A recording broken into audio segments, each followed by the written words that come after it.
In the bitter winter of 145 BCE, Rome's streets lay under a heavy shroud of mist, the Tiber River crawling sluggish and cold. Aurelia, the humble daughter of a healer, stood upon the balcony of their modest domus. From there she watched rows of soldiers march toward the northern front. Among them was Lucius, her only brother, barely 16, his armor far too big for his thin frame. His eyes, wide and uncertain, searched the crowd as though seeking comfort. Aurelia gripped the stone rail, silently praying to the gods that fate would be merciful. Rome's Senate had declared that every able-bodied man must fight against the barbarian tribes threatening the northern provinces. It mattered little whether they were seasoned warriors or untested boys. Rome demanded service, and no plea could sway its will. Lucius was all Aurelia had left. The plague the year before had stolen both their parents, leaving the siblings to cling to each other in a city that valued duty above family. The thought of losing him made her stomach churn, yet she knew in her heart that defying the Senate's order would mean death for them both. 3 weeks after Lucius departed, grim news arrived by a dust-covered messenger. Lucius had been taken captive by the enemy chieftain during a night raid. Rome's forces had been unable to retrieve him without risking an entire battalion. The Senate announced a cruel bargain. Lucius would be freed only if Rome sent one of equal standing as a hostage. The chosen must go willingly, for Rome would not send a prisoner in his place. Aurelia's heart pounded at the decree. She felt the pull of fate, as if the gods themselves whispered her name. Without hesitation, Aurelia stepped forward before the magistrates, her voice steady though her heart raced. They tried to refuse, insisting she was a woman and thus exempt from the call, but she met their gaze without fear. Through her mother's bloodline, she carried noble descent, and she argued that her worth in the enemy's eyes matched that of her brother. Rome's armies needed Lucius more than they would ever need her. Moved by her determination, or perhaps too shamed to deny such sacrifice, the Senate accepted her offer. Her fate was sealed that very day. The journey to the enemy's camp was long, harsh, and unkind. Winter's breath clung to Aurelia's hair in frosty strands, her fingers stiff beneath iron chains. The mountains loomed like silent sentinels as snow crunched beneath the boots of her escorts. When they reached the chieftain's tent, Lucius was brought forward. His tear-filled eyes locked with hers, his lips trembling with words he could not speak. She forced a faint smile, willing him to believe this was only temporary.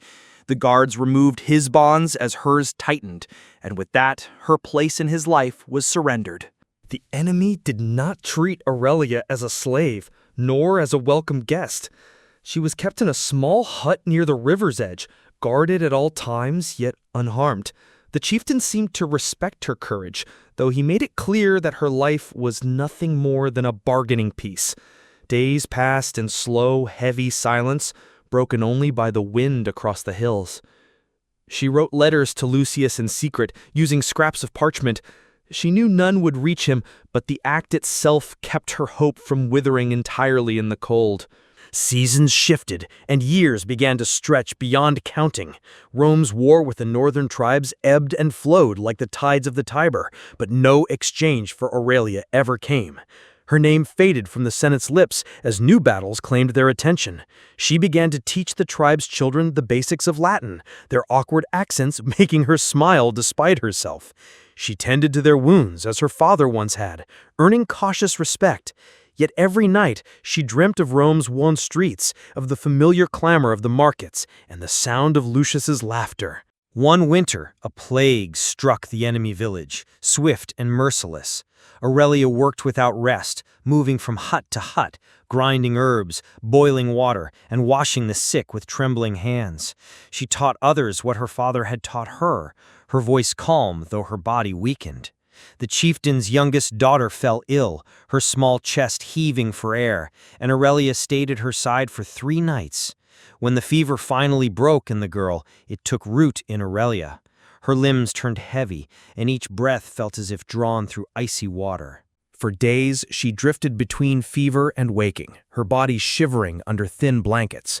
The tribe brought her broths and herbs, but strength slipped through her fingers like water through a sieve. One evening, the chieftain entered her hut, kneeling at her side. In his hand was a carved wooden token, a symbol of freedom. "You may return to Rome," he told her softly. She closed her eyes and shook her head. The journey would kill her, and she could not bear for Lucius to see her in such frailty. Some farewells were best left unsaid. The chieftain remained by her side for hours, saying nothing more. Outside, the wind carried the sound of the river as snow fell silently on the village roofs. Aurelia's thoughts wandered back to her childhood, running through the sunlit hills outside Rome, Lucius chasing after her with clumsy determination. She remembered the day she taught him his first word in Latin, how his face lit up with pride. That memory warmed her more than any blanket could. She clung to it, knowing that in her final moments, she wanted nothing else but the echo of his laughter. The morning came pale and cold. Aurelia whispered a prayer to the gods, not for her own safety, but for Lucius, to grant him a life longer and brighter than hers. She imagined him walking Rome's streets, a man free of war, free of the chains of grief. Her breath grew shallow, her hands slackened, and her eyes fell closed. In that quiet hut by the river, with the snow still falling outside, the last light of Aurelia faded gently, leaving the world as softly as she had once entered it. The guards outside bowed their heads in silence. Years passed before Lucius, now a decorated general in Rome's army, learned of his sister's fate. The war had ended, and peace treaties brought Roman envoys to the northern hills. There, among the ruins of the old enemy village, he found a grave, a simple stone with the name Aurelia carved into it. The villagers remembered her as a healer, a teacher, and a woman of courage. Lucius fell to his knees before the stone, his voice breaking as he spoke her name, realizing that the freedom he had enjoyed had been purchased with her life. Lucius spent the night beside her grave, his hand resting on the cold stone as the moonlight bathed the quiet hills. He recalled the last moment he had seen her, her smile hiding the truth, her voice telling him without words to live, to fight, to return home. He understood now that her sacrifice was not one of duty alone, but of love so fierce it defied Rome's harsh laws. The frost clung to his armor, but he did not move, as if leaving her side again would break him in ways the battlefield never could. In the years that followed, Lucius spoke often of Aurelia to his children and to the soldiers under his command. He told them of her bravery, her unshakable resolve, and the way she had taught him that Rome's true strength lay not in its armies, but in the hearts willing to give everything for another. Though Rome had long forgotten her, Lucius ensured her name was carried forward in the stories he told. In this way, her sacrifice became more than a fading memory.